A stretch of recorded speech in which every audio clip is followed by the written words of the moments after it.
Hello, my name is Eric Kinberg. In this screen capture video clip, I'm going to demonstrate how to insert a Microsoft Word manuscript into the SIL template. First of all, you're going to need three files: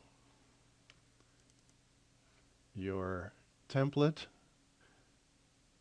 your source manuscript, and a reference guide to the use of the SIL template for authors.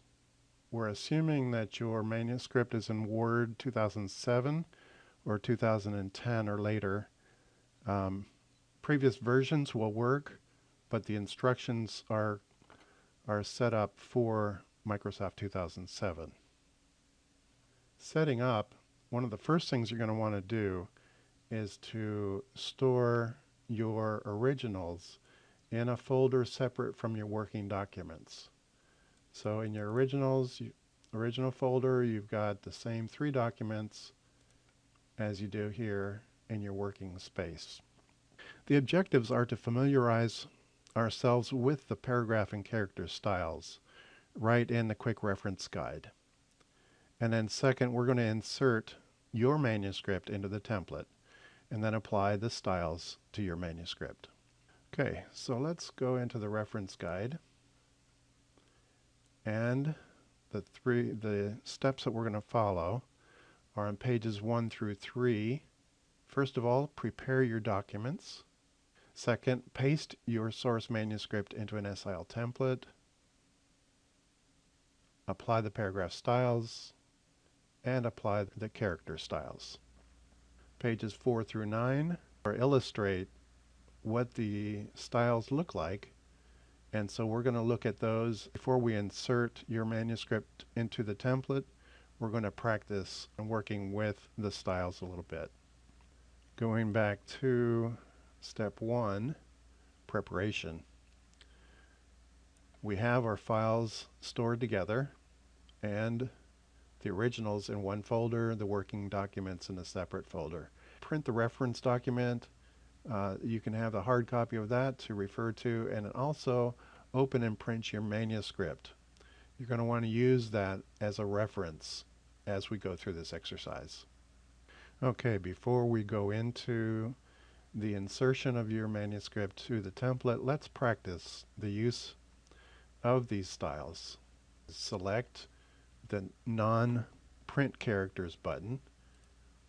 As you see, it highlights, or it allows you to see where the paragraph ends are, where different features are that you'll recognize in the document, tabs, spacing, and so on. You want to be able to see those as we work through the document. Second, we're going to want to make sure we're in the Home tab, and then we will open the Styles panel. So here is the Styles group, and the down diagonal arrow opens your Styles panel. As you click in a paragraph like this one, it will reveal in your Styles panel what the style name is. The SIL front title, the subtitle, the author, the copyright, and so on. Here, let's start looking at some of the text styles. This one is for chapter headings and for part headings, like your abstract, abbreviations like appendices, and so on. This is the same style for both of those, chapter as well as part headings. Next, let's go to the next level. This is for print books. Whenever it's centered, it's going to indicate that it's for a print book. This is our heading 1 for print books, and your heading 1 for papers and electronic books, your e-books. Your second level heading, third level heading, your fourth level heading, and so on. So we want to look first at the front features, which are for the title page. Then we'll look at headings. The character styles are up here, but we'll come back to those. Notice that all these are labeled with SIL in the beginning at the start of the style name. Whenever you have another style name that isn't an SIL style, that'll also show up in this panel, in the styles panel, but you can easily recognize that they are not SIL styles because they're not labeled with SIL. Okay, after headings, we'll move down to the body text. Paragraph styles, paragraph 1, paragraph 2, the long quote, and the line spacer, which is important to know as well. From headings, we'll go to your list items, your bullets, your list item 1, list item 2, list item 3, and your SIL list examples. Now that we've looked at the lists, we'll go back up to the character styles. Different from the paragraph styles, the character styles need to be selected in order to affect them. You can see that this is already in a character style. Let's make the rest of this line also italic. Again, you have to select what you want to change into that character style. Okay, for bolding, for the technical character,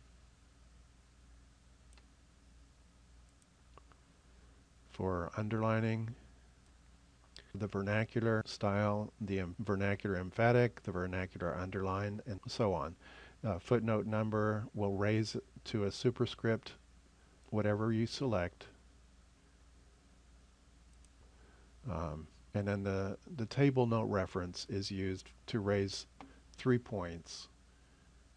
And that's located down at the bottom with the tables.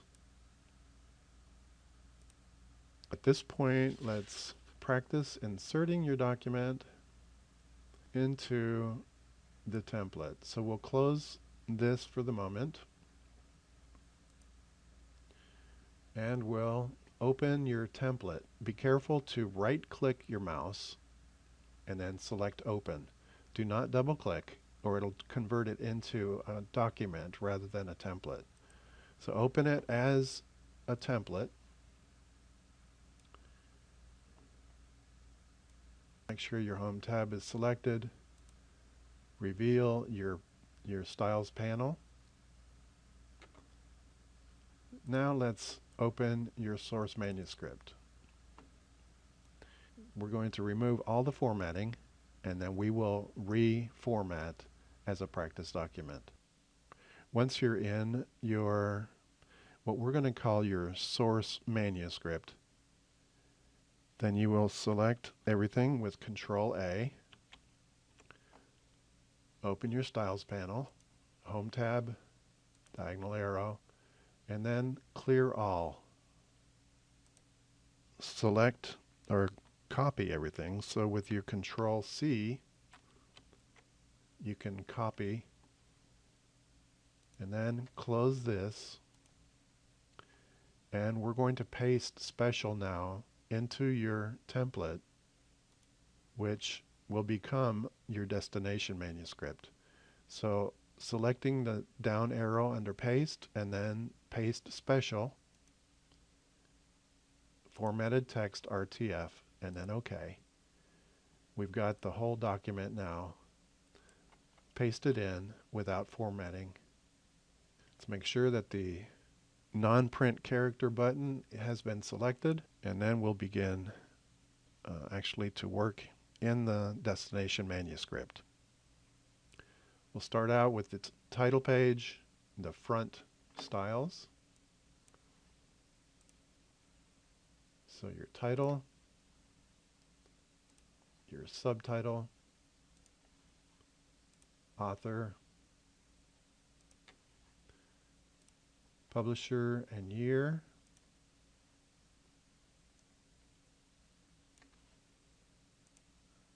your front copyright style. You want to have a section break or a page break at this point to make sure that nothing from your next page actually moves up into here. So let's do that again. I'll delete this and then reinsert it.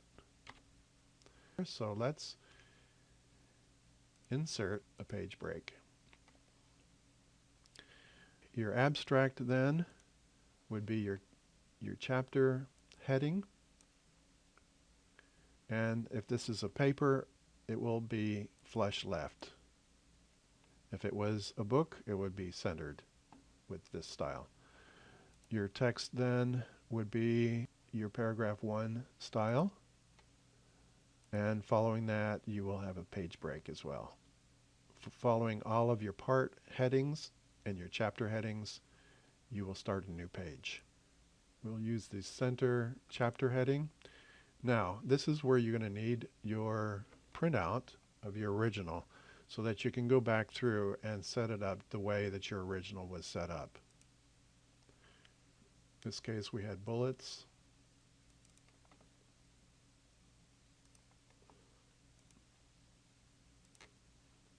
And your first level heading for print books, the centered heading because it's a print book, and then your first level heading for papers and for ebooks would be your level 1 style. Let's go through and hit all the level 1 styles. Select the next one that's a level heading, and you can use the F4 key to repeat the previous command. So going through and labeling all your headings. Going back then to your second level headings and repeating the command with your F4 key. Oh, this is a third level and this is a fourth level, so those are not, you wouldn't use the F4 key there. Okay, your paragraph style, your second paragraph, your long quotation, and the succeeding or the second paragraph of a long quotation. All right, this is a paragraph 1 style, and here again is your line spacer that comes in handy before charts and graphic item. Continue to do all your paragraph styling all the way through, and then come back and take care of your character styling. So once again, we'll do the italic here, the bold, the technical characters, your underline, your vernacular, your vernacular emphatic, and your vernacular underline. At this point, you're ready to insert your manuscript into the template and work on your own manuscript. This is the end of this tutorial. For a second tutorial, we'll work on setting up tables, working with graphs, and a few other things. So if you have any questions, feel free to send me a letter to my email address, erickinberg@sil.org.